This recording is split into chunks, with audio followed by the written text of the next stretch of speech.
If you're interested in beautiful documentaries that explore local economies and food and farming, may I recommend the absolutely stunning The Tales of Silyan that is currently playing on the Disney Plus channel in the UK. This is a film that focuses on the habitats of storks and the hardships of farmers and the food system. It centres around the farmer Nicola, who farms the land in collaboration with his wife Yena.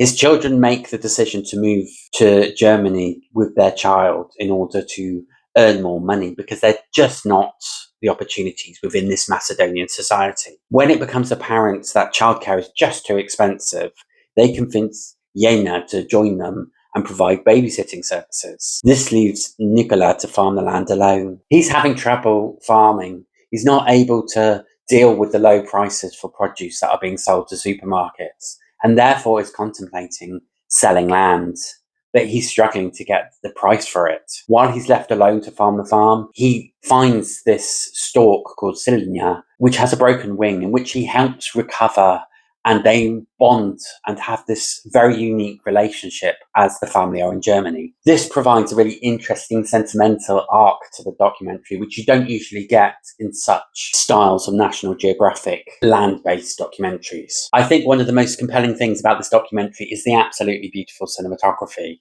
It really utilises this beautiful green farmland of North Macedonia, complemented by this stunning sun rays that hits often the screen, and it really gives us a great sense of what it is like living in this Macedonian village. And it's not just the cinematography that's impressive, it also explores some really contemporary themes.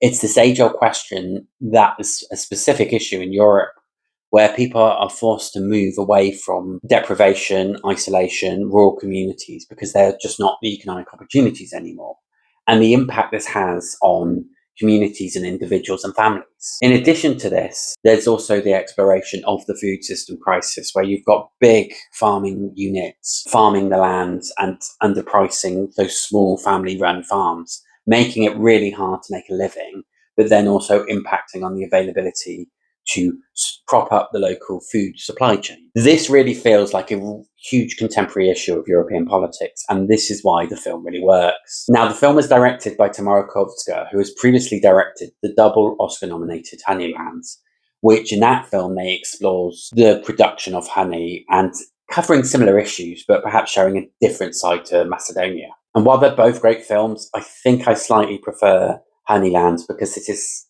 more beautiful and it feels a bit more authentic.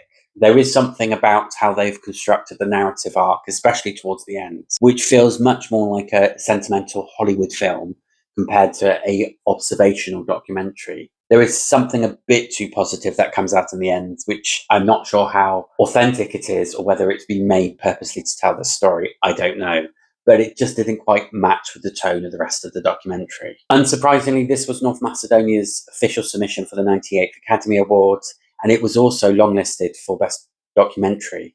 However, it failed to make either of the awards' final 15 shortlist, and I think it could have potentially got into the documentary category, but it perhaps didn't quite hit the mark compared to Honeyland for it to progress in the Best International Feature Film category. However, its lack of award success does not diminish how enjoyable this film is, and it's definitely one you should check out. I would therefore give The Tale of Silyan 3.5 stars. And if you want more news and reviews for the Best International Feature Film Academy Award category, please do subscribe to Global Film Pool. Thank you very much for watching, and I hope to see you again soon.